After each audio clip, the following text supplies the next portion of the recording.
Tobermory. Era una tarde lluviosa y desapacible de fines de agosto durante esa estación indefinida en que las perdices están todavía a resguardo o en algún frigorífico y no hay nada que cazar, a no ser que uno se encuentre en algún lugar que limite al norte con el canal de Bristol. En tal caso se pueden perseguir legalmente robustos venados rojos. Los huéspedes de Lady Blemley no estaban limitados al norte por el canal de Bristol, de modo que esa tarde estaban todos reunidos en torno a la mesa del té. Y, a pesar de la monotonía de la estación y de la trivialidad del momento, no había indicio en la reunión de esa inquietud que nace del tedio y que significa temor por la pianola y deseo reprimido de sentarse a jugar bridge. La ansiosa atención de todos se concentraba en la personalidad negativamente hogareña del señor Cornelius Appin. De todos los huéspedes de Lady Blemley era el que había llegado con una reputación más vaga. Alguien había dicho que era inteligente, y había recibido su invitación con la moderada expectativa, de parte de su anfitriona, de que por lo menos alguna porción de su inteligencia contribuyera al entretenimiento general. No había podido descubrir hasta la hora del té en qué dirección, si la había, apuntaba su inteligencia. No se destacaba por su ingenio ni por saber jugar al croquet, tampoco poseía un poder hipnótico ni sabía organizar representaciones de aficionados. Tampoco sugería su aspecto exterior esa clase de hombres a los que las mujeres están dispuestas a perdonar un grado considerable de deficiencia mental. Había quedado reducido a un simple señor Appin y el nombre de Cornelius parecía no ser sino un transparente fraude bautismal. Y ahora pretendía haber lanzado al mundo un descubrimiento frente al cual la invención de la pólvora, la imprenta y la locomotora resultaban meras bagatelas.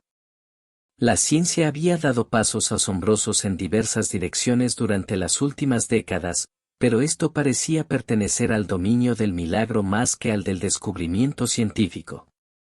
Y usted nos pide realmente que creamos, decía Sir Wilfrid, que ha descubierto un método para instruir a los animales en el arte del habla humana, y que nuestro querido y viejo Tobermory fue el primer discípulo con el que obtuvo un resultado feliz. Es un problema en el que he trabajado mucho los últimos 17 años, dijo el señor Appin, pero solo durante los últimos 8 o 9 meses he sido premiado con el mayor de los éxitos. Experimenté por supuesto con miles de animales, pero últimamente solo con gatos, esas criaturas admirables que han asimilado tan maravillosamente nuestra civilización sin perder por eso todos sus altamente desarrollados instintos salvajes. De tanto en tanto se encuentra entre los gatos un intelecto superior, como sucede también entre la masa de los seres humanos, y cuando conocí hace una semana a Tobermory, me di cuenta inmediatamente de que estaba ante un supergato de extraordinaria inteligencia. Había llegado muy lejos por el camino del éxito en experimentos recientes, con Tobermory, como ustedes lo llaman, he llegado a la meta. El señor Appin concluyó su notable afirmación en un tono en que se esforzaba por eliminar una inflexión de triunfo. Nadie dijo ratas aunque los labios de Clovis esbozaron una contorsión bisilábica que invocaba probablemente a esos roedores representantes del descrédito. ¿Quiere decir, preguntó la señorita Reske, después de una breve pausa, que usted ha enseñado a Tobermory a decir y a entender oraciones simples de una sola sílaba? Mi querida señorita Reske, dijo pacientemente el taumaturgo, de esa manera gradual y fragmentaria se enseña a los niños, a los salvajes y a los adultos atrasados. Cuando se ha resuelto el problema de cómo empezar con un animal de inteligencia altamente desarrollada no se necesitan para nada esos métodos vacilantes. Tobermory puede hablar nuestra lengua con absoluta corrección. Esta vez Clovis dijo claramente requeterratas. Sir Wilfrid fue más amable, aunque igualmente escéptico. ¿No sería mejor traer al gato y juzgar por nuestra cuenta?, sugirió Lady Blemley. Sir Wilfrid fue en busca del animal, y todos se entregaron a la lánguida expectativa de asistir a un acto de ventriloquismo más o menos hábil. Sir Wilfrid volvió al instante, pálido su rostro bronceado y los ojos dilatados por el asombro. «Caramba, es verdad. Su agitación era inequívocamente genuina y sus oyentes se sobresaltaron en un estremecimiento de renovado interés. Dejándose caer en un sillón, prosiguió con voz entrecortada. Lo encontré dormitando en el salón de fumar, y lo llamé para que viniera a tomar el té. Parpadeó como suele hacer, y le dije, vamos, Toby, no nos hagas esperar.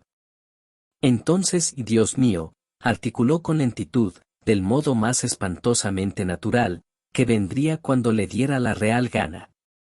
Casi me caigo de espaldas. Appin se había dirigido a un auditorio completamente incrédulo, las palabras de Sir Wilfrid lograron un convencimiento instantáneo.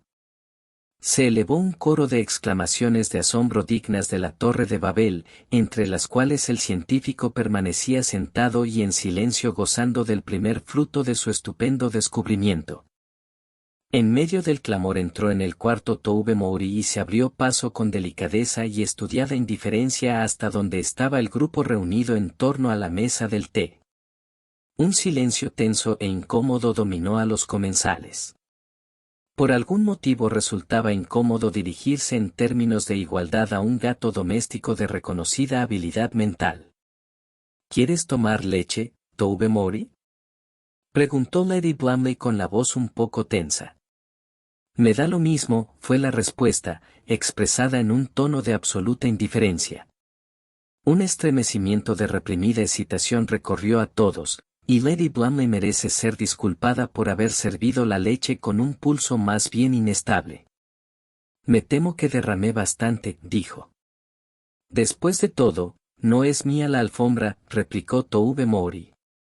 Otra vez el silencio dominó al grupo, y entonces la señorita Reske, con sus mejores modales de asistente parroquial, le preguntó si le había resultado difícil aprender el lenguaje humano. Toubemoury la miró fijo un instante y luego bajó serenamente la mirada. Era evidente que las preguntas aburridas estaban excluidas de su sistema de vida. ¿Qué opinas de la inteligencia humana?, preguntó Medes Pallington, en tono vacilante. ¿De la inteligencia de quién en particular?, preguntó fríamente Toubemoury. Oh, bueno, de la mía, por ejemplo, dijo Mavis tratando de reír. Me pone usted en una situación difícil, dijo Toubemoury, cuyo tono y actitud no sugerían por cierto el menor embarazo. Cuando se propuso incluirla entre los huéspedes, Sir Wilfrid protestó alegando que era usted la mujer más tonta que conocía, y que había una gran diferencia entre la hospitalidad y el cuidado de los débiles mentales. Lady Bramley replicó que su falta de capacidad mental era precisamente la cualidad que le había ganado la invitación, puesto que no conocía ninguna persona tan estúpida como para que le comprara su viejo automóvil. Ya sabe cuál, el que llaman la envidia de Sísifo, porque si lo empujan va cuesta arriba con suma facilidad. Las protestas de Lady Blamley habrían tenido mayor efecto si aquella misma mañana no hubiera sugerido casualmente a Mavis que ese auto era justo lo que ella necesitaba para su casa de Devonshire. El mayor Barfield se precipitó a cambiar de tema. ¿Y qué hay de tus andanzas con la gatita de color carey, allá en los establos? No bien lo dijo, todos advirtieron que la pregunta era una burrada. Por lo general no se habla de esas cosas en público, respondió fríamente Toubemoury. Por lo que pude observar de su conducta desde que llegó a esta casa, imagino que le parecería inconveniente que yo desviara la conversación hacia sus pequeños asuntos. No solo al mayor dominó el pánico que siguió a estas palabras. ¿Quieres ir a ver si la cocinera ya tiene lista tu comida?, sugirió apresuradamente Lady Blamley, fingiendo ignorar que faltaban por lo menos 2 horas para la comida de Toubemoury. Gracias, dijo Toubemoury, acabo de tomar el té. No quiero morir de indigestión. Los gatos tienen 7 vidas, ¿sabes?, dijo Sir Wilfrid con ánimo cordial. Posiblemente, replicó Toubemoury, pero un solo hígado. Adelaida, exclamó la señora Cornet, ¿vas a permitir que este gato salga a hablar de nosotros con los sirvientes? El pánico en verdad se había vuelto general. Se recordó con espanto que una balaustrada ornamental recorría la mayor de las ventanas de los dormitorios de las torres, y que era el paseo favorito de Toubemoury a todas horas. Desde allí podía vigilar a las palomas y, sabe Dios qué más. Si su intención era extenderse en reminiscencias, con su actual tendencia a la franqueza el efecto sería más que desconcertante. La señora Cornet, que pasaba mucho tiempo frente a su mesa de tocador y cuyo cutis tenía fama de poseer una naturaleza nómada aunque puntual, se mostraba tan incómoda como el mayor. La señorita Scraven, que escribía poemas de una sensualidad feroz y llevaba una vida intachable, solo manifestó irritación. Si uno es metódico y virtuoso en su vida privada, no quiere necesariamente que todos se enteren. Bertie Danton, tan depravado a los 17 años que hacía ya mucho que había abandonado su intento de ser todavía peor, se puso de un color blanco apagado como de gardenia, pero no cometió el error de precipitarse fuera de la habitación como Oro Finsbury, un joven que parecía seguir la carrera eclesiástica y a quien posiblemente perturbaba la idea de enterarse de los escándalos de otras personas. Clovis tuvo la presencia de ánimo de guardar una apariencia de serenidad. Interiormente se preguntaba cuánto tiempo tardaría en procurarse una caja de ratones selectos por medio de Exchanges and Mart y utilizarlos como soborno. Aún en una situación delicada como aquella, Agnes Ruskin no podía resignarse a quedar relegada por mucho tiempo. ¿Por qué habré venido aquí?, preguntó en un tono dramático. Toubemoury aceptó inmediatamente la apertura. A juzgar por lo que dijo ayer la señora Cornet mientras jugaban al croquet, fue por la comida. Describió a los Blemleys como las personas más aburridas que conocía, pero admitió que eran lo bastante inteligentes como para tener un cocinero de primer orden. De otro modo les resultaría difícil encontrar a quien quisiera volver por segunda vez a su casa. Ni una palabra de lo que dice es verdad. Pregunten a la señora Cornet, exclamó Agnes, confusa. La señora Cornet repitió después su observación a Bertie Danton, prosiguió Toubemoury, y dijo: esa mujer está entre los desocupados que integran la marcha del hambre, iría a cualquier parte con tal de obtener 4 comidas por día, y Bertie Danton dijo. En ese instante, misericordiosamente, la crónica se interrumpió. Toubemoury había divisado a Tom, el gran gato amarillo de la rectoría, que avanzaba a través de los arbustos en dirección del establo. Toubemoury salió disparado por la ventana abierta. Con la desaparición de su por demás alumno brillante, Cornelius Appin se encontró envuelto en un huracán de amargos reproches, preguntas ansiosas y temerosos ruegos. En él recaía la responsabilidad de la situación, y era él quien debía impedir que las cosas empeoraran aún más. ¿Podía Toubemoury impartir su peligroso don a otros gatos? Era la primera pregunta que tuvo que contestar. Era posible, dijo, que hubiera iniciado a su amiga íntima, la gatita de los establos, en sus nuevos conocimientos, pero era poco probable que sus enseñanzas abarcaran por el momento un margen más amplio. Siendo así, dijo la señora Cornet, acepto que Toubemoury sea un gato valioso y una mascota adorable, pero seguramente convendrá conmigo, Adelaida, que tanto él como la gata de los establos deben desaparecer sin demora. No supondrá que este último cuarto de hora me haya sido placentero, dijo amargamente Lady Blumley. Mi marido y yo queremos mucho a Toubemoury, por lo menos, lo queríamos hasta que le fueron impartidos esos horribles conocimientos, pero ahora, por supuesto, lo que hay que hacer es eliminarlo tan pronto como sea posible. Podemos poner estricnina en los restos que recibe a la hora de la comida, dijo Sir Wilfrid, y a la gata del establo la ahogaré yo mismo. El cochero lamentará mucho perder a su mascota, pero diremos que los 2 gatos padecían un tipo de sarna muy contagiosa y que temíamos que se extendiera a los perros. Pero, mi gran descubrimiento, protestó el señor Appin, después de tantos años de investigaciones y experimentos. Un arcángel que proclamara en éxtasis el milenio y descubriera que coincide imperdonablemente con las regatas de Henley y tuviera que ser postergado por tiempo indefinido. No se hubiera sentido tan deprimido como Cornelius Appin ante la acogida que se dispensó a su magnífica hazaña. Tenía en contra, sin embargo, la opinión pública, que si hubiera sido consultada al respecto es probable que una cuantiosa minoría hubiera votado por incluirlo en la dieta de estricnina. Horarios defectuosos de trenes y un nervioso deseo de ver las cosas consumadas impidieron una dispersión inmediata de los huéspedes, pero la comida de aquella noche no fue por cierto un éxito social. Sir Wilfrid pasó momentos difíciles con la gata del establo y después con el cochero. Agnes Reske se limitó ostentosamente a comer un trozo de tostada reseca, que mordía como si se tratara de un enemigo personal, mientras que Medes Pellington guardó un silencio vengativo durante toda la comida. Lady Blumley hablaba incesantemente haciéndose la ilusión de que estaba conversando, pero su atención se concentraba en el umbral.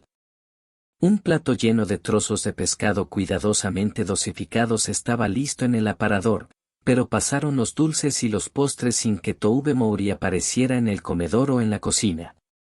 La sepulcral comida resultó alegre comparada con la siguiente vigilia en el salón de fumar.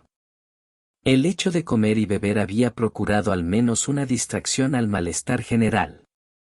El bridge quedó eliminado, debido a la tensión nerviosa y a la irritación de los ánimos, y después que Oro Fensberry ofreció una lúgubre versión de Melisande en el bosque ante un auditorio glacial, la música fue por tácito acuerdo evitada. A las 11 los sirvientes se fueron a dormir, después de anunciar que la ventanita de la despensa había quedado abierta como de costumbre para el uso privado de Tobermory. Los huéspedes se dedicaron a leer las revistas más recientes, hasta que paulatinamente tuvieron que echar mano de la biblioteca Badminton y de los volúmenes encuadernados de Punch. Lady Blemley hacía visitas periódicas a la despensa y volvía cada vez con una expresión de abatimiento que hacía superfluas las preguntas acumuladas. A las 2 Clovis quebró el silencio imperante. No aparecerá esta noche. Probablemente está en las oficinas del diario local dictando la primera parte de sus memorias, que excluirán a las de Lady como se llama. Será el acontecimiento del día. Habiendo contribuido de esta manera a la animación general, Clovis se fue a acostar. Tras prolongados intervalos, los diversos integrantes de la reunión siguieron su ejemplo. Los sirvientes, al llevar el té de la mañana, formularon una declaración unánime en respuesta a una pregunta unánime: Tobermory no había regresado. El desayuno resultó, si cabe, una función más desagradable que la comida, pero antes que llegara a su término la situación se despejó.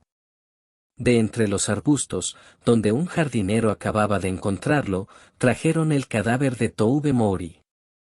Por las mordeduras que tenía en el cuello y la piel amarilla que le había quedado entre las uñas, era evidente que había resultado vencido en un combate desigual con el gato grande de la rectoría.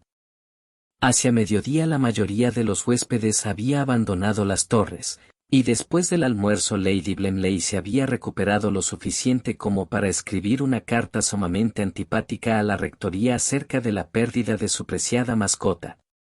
Tobermory había sido el único alumno aventajado de Appin y estaba destinado a no tener sucesor. Algunas semanas más tarde, en el jardín zoológico de Dresde, un elefante que no había mostrado hasta entonces signos de irritabilidad, se escapó de la jaula y mató a un inglés que, aparentemente, había estado molestándolo. En las crónicas de los periódicos el apellido de la víctima aparecía indistintamente como Piñepelin, pero su nombre de pila fue invariablemente Cornelius. Si le estaba enseñando los verbos irregulares al pobre animal, dijo Clovis, se lo tenía merecido.